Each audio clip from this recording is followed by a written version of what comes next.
Assalamualaikum warahmatullahi wabarakatuh. We are from Group 6 from Section 2 and our project title is Stress and Strain. Our group consists of 3 people, which is me, Aizat Nuruddin, Faris Farhan dan juga Haikal.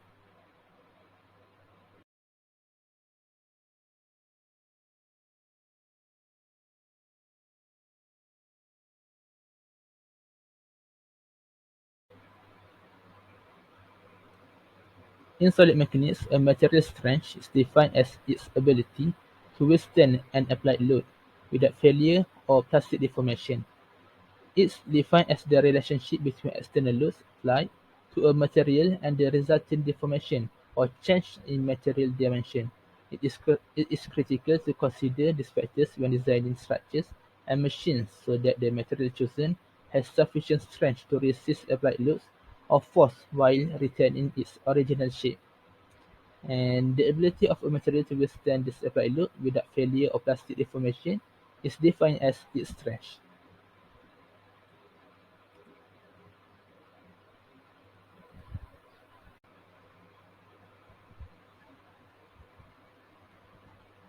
Constitutive stress-strain relationships are commonly used to define the mechanical behavior of solids. No matter how strong the metal or how light the load, when it is subject to a load or force, it is distorted or deformed. And if the stress is a linear function of strain, the deformation is called elastic. In other words, um, stress and strain are governed by Holt's law. Stress and strain exhibit non-linear behavior beyond the linear region. Plastic deformation refers to this inelastic behavior.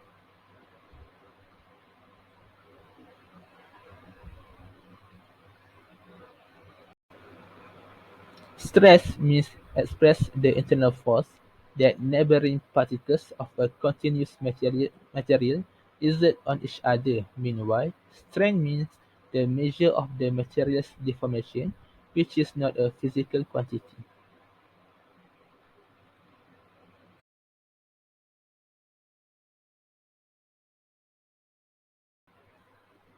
Okay, now for the additional theory. There is two types of stress, which is normal stress and shear stress. And there is two types of normal stress, which is tensile stress and compressive stress. Okay, now what is the meaning of normal stress and shear stress? Normal stress is a stress that acts perpendicular to the area.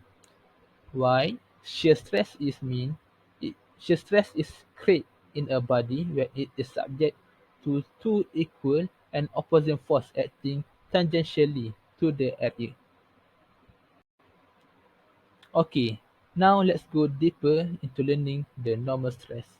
As I said earlier, there is two types of normal stress, which is tensile stress and compressive stress.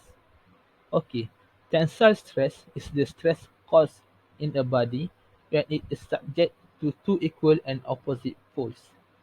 Meanwhile, compressive stress is the stress induced in a body when it is subject to two equal and opposite push. Okay, now let's go deeper in understanding shear stress.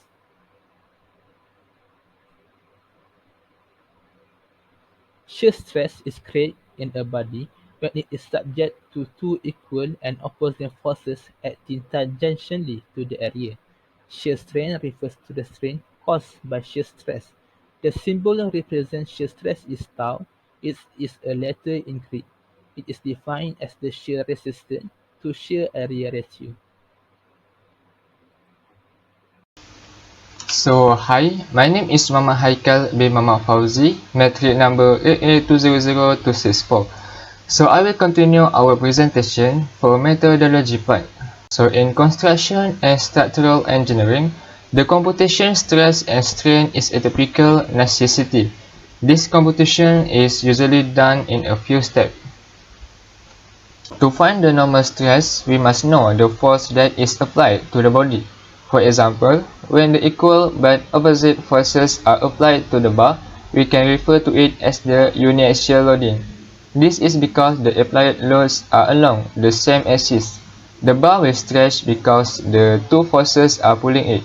Internal forces will develop within the bar to resist the applied forces on the bar. We can make an imaginary cut through the bar to expose the internal forces. For the imaginary cut, the internal forces develop in a way that equilibrium will be maintained. In conclusion, we must know the value and direction of the force that is applied to the bar. Then, we must calculate the area. The area is based on the assumption that the total load carried by the bar, as an example, is uniformly distributed over its cross-section.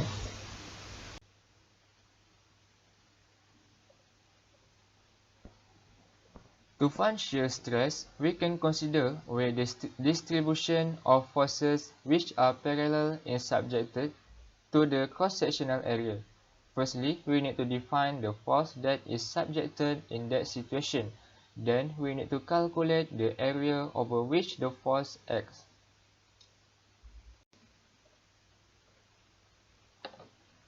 Strain can be defined as the body that undergoes deformation when a system force acts on the body. To calculate the strain, firstly we need to measure the original length. Then we measure the length after the force applied on the body. Lastly, we divide the elongation, which is the change in length after the applied force, to the original length of the body.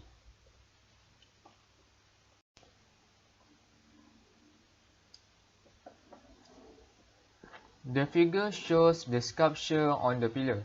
The sculpture, weighing 12,000 Newton, rests on a horizontal surface on the top of 6-meter vertical pillar. The pillar cross-sectional area is 0.25 meters square and it is made of granite with a mass density of 2,700 kg per cubic meter. Based on this situation, we must find the compressive stress at the cross-section located at 3 meters below the top of the pillar and the value of the compressive strain of the top 3-meter segment of the pillar.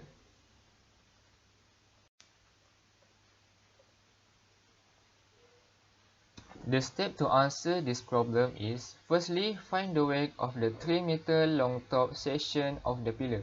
Then analyze the normal force that acts on the cross-section located 3 meters down from the top, which is the sum of the pillar's weight and sculpture weight. Next, find the stress by using the formula. And lastly, find compressive strain by finding the value of Young's modulus for granite.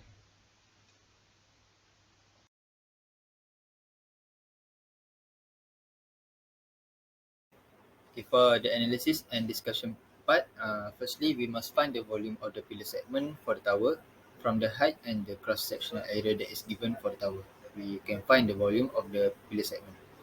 A geometrical description of the structure, the characteristic of the material used for its piece, how the parts are linked, and the maximum or usual force that are predicted to be applied to the structure are often the starting points for the stress analysis. The output data is usually a quantitative description of how the applied force propagates throughout the structure, resulting in stress, strains, and deflections of the total structure as well as each individual component.